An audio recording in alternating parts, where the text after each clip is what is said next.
ಕಳೆದ ಭಾನುವಾರ ರಾತ್ರಿ ಮೂಲತಃ ಕೊಳ್ಳೇಗಾಲದವರಾದ ಹಾಗೂ ಪ್ರಸ್ತುತ ಬೆಂಗಳೂರಿನ ಮೆಟ್ರೋದಲ್ಲಿ ಸೇವೆ ಸಲ್ಲಿಸ್ತಾ ಇರುವಂತಹ ಸಾಗರ್ ಕುಮಾರ್ ಅವರು ನಾಮಕರಣಕ್ಕೋಸ್ಕರವಾಗಿ ಮೈಸೂರಿಗೆ ಬಂದು ವಾಪಸ್ ಹೋಗಬೇಕಾದ್ರೆ ಪಾಂಡವಪುರದ ಬಳಿ ಒಂದು ಸಣ್ಣ ಜಟಾಪಟಿ ಆಗಿದೆ. ಅದು ಅಲ್ಲೇ ಸಮಸ್ಯೆ ಬಗೆಹರಿದು ಮುಂದೆ ಹೋಗ್ತಾ ಇರಬೇಕಾದ್ರೆ ಯಾರು ಜಗಳ ತೆಗೆದಿದ್ರು ಅವರು ಮತ್ತೆ ಮದ್ದೂರು ಫ್ಲೈಓವರ್ ಮೇಲೆ ಚೇಸ್ ಮಾಡ್ಕೊಂಡು ಬಂದು ಕಾರಿಗೆ ಹಿಂದಿನಿಂದ ಡಿಕ್ಕಿನ ಹೊಡೆದಿದ್ದಾರೆ. ಕಾರನ್ನ ಕ್ರಾಶ್ ಮಾಡಬೇಕು ಅನ್ನೋ ಉದ್ದೇಶದಿಂದ ಹಿಂದೆಯಿಂದ ಗುದ್ದಿದ್ದಾರೆ. ಆದರೆ ಕಾರು ಕ್ರಾಶ್ ಆಗದಲ್ಲೇ ನಿಂತಿದೆ. ನಿಂತ ಮೇಲೆ ಬಂದು ಕಾರ್ ಒಳಗಡೆ ಸಾಗರ್ ಕುಮಾರ್ ಅವರು, ಅವರ ಪತ್ನಿ, ಅವರ 10 ತಿಂಗಳ ಮಗು, ಇನ್ನೊಂದು ಮಗ, ಅವರ ತಾಯಿ, ಈ ರೀತಿ ಎಲ್ಲ ಮಹಿಳೆಯರು ಮಕ್ಕಳು ಇರುವಂತಹ ವಾತಾವರಣ ಇದ್ರೂ ಕೂಡ ಹಿಂದೆ ಮುಂದೆ ನೋಡಿದಲ್ಲೇ ಭಾಳ ಪೈಶಾಚಿಕವಾಗಿ ಅವ್ರ ಮೇಲೆ ಆಕ್ರಮಣವನ್ನು ಮಾಡಿದ್ದಾರೆ. ಸಾಗರ್ ಕುಮಾರ್ ಅವ್ರ ಮೇಲೆ ರಾಡಿಂದ ಹೊಡೆದು ಅವ್ರ ತಲೆಗೆ 5-6 ಗಾಯಗಳಾಗಿದ್ದಾವೆ. ತಲೆ ಮೇಲ್ಗಡೆ ಸ್ಕ್ಯಾಲ್ಪ್ ಹತ್ರ ಓಪನ್ ಆಗಿದೆ. ಯಾರೋ ಕ್ಯಾಬ್ ಡ್ರೈವರು ಅದನ್ನೆಲ್ಲ ರೆಕಾರ್ಡ್ ಮಾಡಿಕೊಂಡು ಪೊಲೀಸರಿಗೆ ಕಂಪ್ಲೇಂಟ್ ಕೊಟ್ಟಿದ್ದಾರೆ. ಯಾರದೋ ಡ್ಯಾಶ್ ಕ್ಯಾಮ್ರಾದಲ್ಲಿ ರೆಕಾರ್ಡ್ ಆಗಿದ್ದು ಸಿಕ್ಕಿದೆ. ಆ ಒಂದು ಶಾಕಿಂಗ್ ಸಿಚುವೇಷನ್ನಲ್ಲಿ ಸಾಗರ್ ಕುಮಾರ್ ಅವರು ಒಂದಷ್ಟು ಹೇಳಿಕೆಯನ್ನು ಕೊಟ್ಟಿದ್ದಾರೆ. ಅವರು ಮೊದಲೇ ಶಾಕಲ್ಲಿದ್ದರು. ಅವರ ಪತ್ನಿ ಯಾರು ಆಕ್ರಮಣ ಮಾಡ್ತಿದ್ರು ಅವರ ಕಾಲುಗಳನ್ನು ಹಿಡಿದು ದಯವಿಟ್ಟು ಬಿಡಿ, ನನ್ನ ಗಂಡನ ಬಿಡಿ ಅಂತೇಳಿ ಹೇಳಿ ಬೇಡಿಕೊಂಡ್ರೂ ಕೂಡ ಪೈಶಾಚಿಕವಾಗಿ ಆಕ್ರಮಣವನ್ನು ಮುಂದುವರಿಸ್ತಾನೆ ಇದ್ದಾರೆ. ಹೀಗೆ ದಿಗ್ಭ್ರಮೆಗೊಳಗಾಗಿದ್ದಂಥವ್ರು ಕೊನೆಗೆ ಕಂಪ್ಲೇಂಟನ್ನು ಕೊಡಬೇಕಾದ್ರೆ ಒಂದಷ್ಟು ಮಾಹಿತಿಗಳನ್ನು ಕೊಟ್ಟಿದ್ದಾರೆ. ಆದರೆ ಸಾಗರ್ ಕುಮಾರ್ ಅವರಿಗೆ ಅವರ ತಲೆಗೆ ಆಗಿರುವಂಥ ಪೆಟ್ಟುಗಳನ್ನು ಆ ವಿಡಿಯೋಗನ್ನು ನೋಡಿದಾಗ, ಆ ಪೆಟ್ಟನ್ನು ಸ್ವತಃ ಕಣ್ಣಾರೆ ನೋಡಿದಾಗ ಪೊಲೀಸರಿಗೆ ಪರಿಸ್ಥಿತಿಯ ಗಂಭೀರತೆ ಅರ್ಥ ಆಗಬೇಕಿತ್ತು.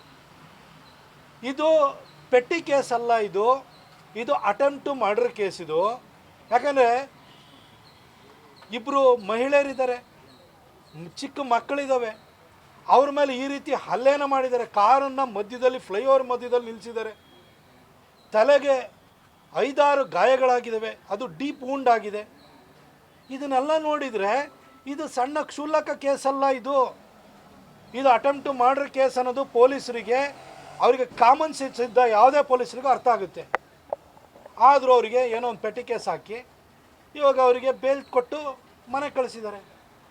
ನಾನು ಮಂಡ್ಯ SP ಅವರಾದಂಥ ಶೋಭಾ ರಾಣಿಯವರಿಗೆ ಭಾಳ ಸ್ಪಷ್ಟವಾಗಿ ಹೇಳಲಿಕ್ಕೆ ಬಯಸ್ತೀನಿ. ಮೇಡಮ್, ನೀವು ಒಳ್ಳೆ ಆಫೀಸರ್, ನಮಗೆ ಗೊತ್ತು.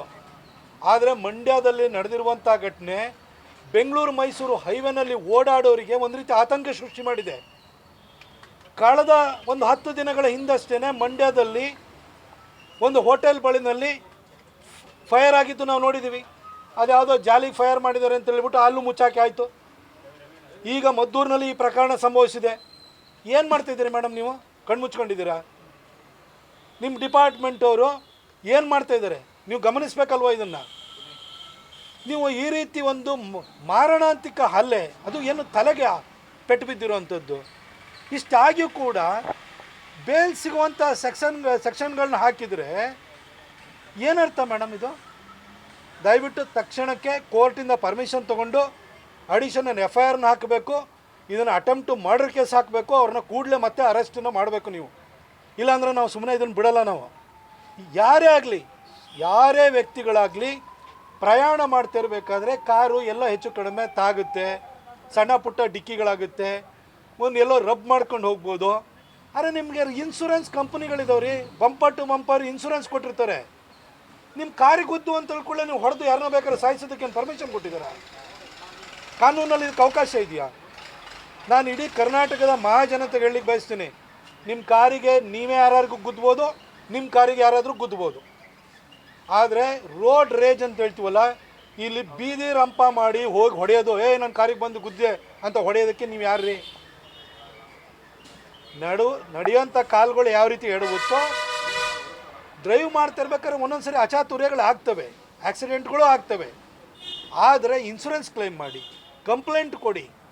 ಆದರೆ ಹೋಗಿ ಏಕಾಏಕಿ ಮರಲ್ಲಿ ಯಾರು ಕಾರ್ ಒಳಗಡೆ ಕೂತಿದ್ದಾರೆ, ಅಲ್ಲಿ ಹೆಣ್ಮಕ್ಳಿದ್ದಾರೆ, ಮಹಿಳೆಯರಿದ್ದಾರೆ, ಮಕ್ಕಳಿದ್ದಾರೆ ಅನ್ನೋದು ನೋಡ್ದಲ್ಲೇ ಯದ್ವಾ ತದ್ವಾ ಹೊಡಿತಿದ್ದೀರಿ. ಇದು ಪ್ರಕರಣಗಳು ಕರ್ನಾಟಕದಲ್ಲಿ ಆಗಿಂದಾಗೆ ಆಗ್ತಿದ್ದಾವೆ. ನಾನು ಪೊಲೀಸ್ ಆಯುಕ್ತರನ್ನು ಹಾಗೂ ನಾನು ಡಿ ಜಿ ಅವ್ರನ್ನ ಕೇಳ್ಕೊಳ್ತೀನಿ, ಸರ್ ಈ ರೀತಿ ರೋಡ್ ರೇಜ್ ಎಲ್ಲೇ ನಡೆದ್ರೂ ಕೂಡ ತಕ್ಷಣಕ್ಕೆ ಅವ್ರ ಮೇಲೆ 307 ಕೇಸ್ ಹಾಕುವಂಥದ್ದು ಆಗಬೇಕು. ಆಕ್ಸಿಡೆಂಟ್ ಆದರೆ ರಿಪೇರಿ ಮಾಡಿಸ್ಬೋದು, ಏನು ಮುಂದೆ ಫ್ರಂಟ್ದು ಬಂಪರ್ ಹೋಗ್ಬೋದು ಅಥವಾ ಹಿಂಗಡೆ ಬಂಪರ್ ಹೋಗ್ಬೋದು, ಆಯಿತಾ. ಇದನ್ನು ನಾವು ರಿಪ್ಲೇಸ್ ಮಾಡ್ಬೋದು, ಎಲ್ಲ ಪ್ಲಾಸ್ಟಿಕ್ ಐಟಮ್ಗಳಿರ್ತವೆ. ಆದರೆ ಮನುಷ್ಯನ ಜೀವ ಹೋಯ್ತು ಅಂತಂದರೆ ನಾವು ರಿಪ್ಲೇಸ್ ಮಾಡೋಕ್ಕಾಗುತ್ತಾ ನಮ್ಮ ಕೈಲಿ? ಹಾಗಾಗಿ ಇದನ್ನು ನೀವು ಗಂಭೀರವಾಗಿ ತೊಗೊಳ್ಬೇಕು. ನಾನು ವಿಶೇಷವಾಗಿ ಡಿ ಜಿ ಅವ್ರನ್ನ ಕೇಳ್ಕೊಳ್ತೀನಿ, ಸಲೀಂ ಸರ್ನ ಕೇಳ್ಕೊಳ್ತೀನಿ. ಯಾಕೆ ಗೊತ್ತಾ, ನಿಮ್ಮ ಮೇಲೆ ನನಗೆ ವಿಶ್ವಾಸ ಇದೆ, ಯಾಕಂದರೆ ಮೈಸೂರು ಕಮಿಷನರ್ ಆಗಿದ್ದವರು. ಯಾಕೆಂದರೆ ನಿಮ್ಮ ಹತ್ರ ಪ್ರೂವನ್ ರೆಕಾರ್ಡ್ ಇದೆ, ಟ್ರ್ಯಾಕ್ ರೆಕಾರ್ಡ್ ಇದೆ. ಅದೇ ರೀತಿಯಲ್ಲಿ ಈಗಿರುವಂತಹ ಸನ್ಮಾನ್ಯ ಗೃಹ ಸಚಿವರು ಇದ್ದಾರಲ್ಲ, ಅವ್ರ ಹತ್ರ ನಾನು ಕೇಳ್ಕೊಳಕ್ಕೆ ಹೋಗಲ್ಲ. ಯಾಕೆಂತಂದರೆ ಬೆಳಗ್ಗೆ ಎದ್ದಾದ ಕೂಡಲೇ RSS ಅದು ಇದು ಅಂತ ತಲಾರಟೆ ಮಾತು ಬಿಟ್ಟರೆ ಆ ವೈಯಿಂಗ್ ಇನ್ನೇನು ಗೊತ್ತಿಲ್ಲ. ಸನ್ಮಾನ್ಯ ಪ್ರಿಯಾಂಕಾ ಖರ್ಗೆ ಅವರಿಗೆ RSS ದಿನ ಅವಿವು ಇಂಥ ಮಾತಾಡೋಂಥದ್ದು, ತಲಾರಟೆ ಮಾತಾಡೋದು, ಕೊಂಕು ಮಾತಾಡೋಂಥದ್ದು, ಟ್ವಿಟರಲ್ಲಿ ಹೋಗಿ ಕುತ್ಕೊಂಡು ಉದ್ದುದ್ದ ಬರೆಯೋಂಥದ್ದು, ಇನ್ನು ಯಾವುದೋ ಹೋಗ್ಬಿಟ್ಟು ಹಣಗಿಡುವಂಥ ಕುಂಕುಮ ಕೇಸರ್ ಅಂತೇಳಿ ಹೇಳ್ಬಿಟ್ಟು ದಾರಿ ತಪ್ಸಕ್ಕೆ ಬರುವಂಥದ್ದು, ಈ ಥರ ಪೆದ್ದು ಮಾತಾಡೋದು ಬಿಟ್ಟರೆ ಅವ್ರಿಗೆ ಇನ್ನೇನು ಬರೋಲ್ಲ. 1 ತಿಂಗಳಾಯಿತು ಈ ಸರ್ಕಾರ ಬಂದಾದ ನಂತರ.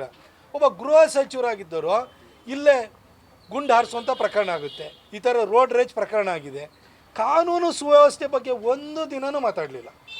ಬೆಳಗ್ಗೆಯಿಂದ ಸಂಜೆವರೆಗೂ ತಲಾಟೆ ಮಾತ್ರ ಆಡ್ತಾರೆ. ಹಾಗಾಗಿ ಆ ವ್ಯಕ್ತಿಯಿಂದ ನಾವು ಏನೂ ನಿರೀಕ್ಷೆ ಮಾಡೋಕ್ಕಾಗಲ್ಲ. ಹೆಚ್ಚಿನ ವಿಡಿಯೋಗಳಿಗೆ ಪ್ರತಿಧ್ವನಿ ಯೂಟ್ಯೂಬ್ ಚಾನೆಲ್ ಸಬ್ಸ್ಕ್ರೈಬ್ ಮಾಡಿ, ಬೆಲ್ ಐಕಾನ್ ಕ್ಲಿಕ್ ಮಾಡಿ.